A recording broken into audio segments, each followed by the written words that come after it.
at tinangay ka na ng hangin. Papalayo sa akin,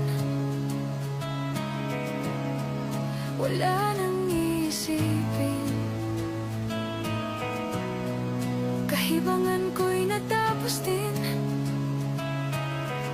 Nasanay na akong magulo.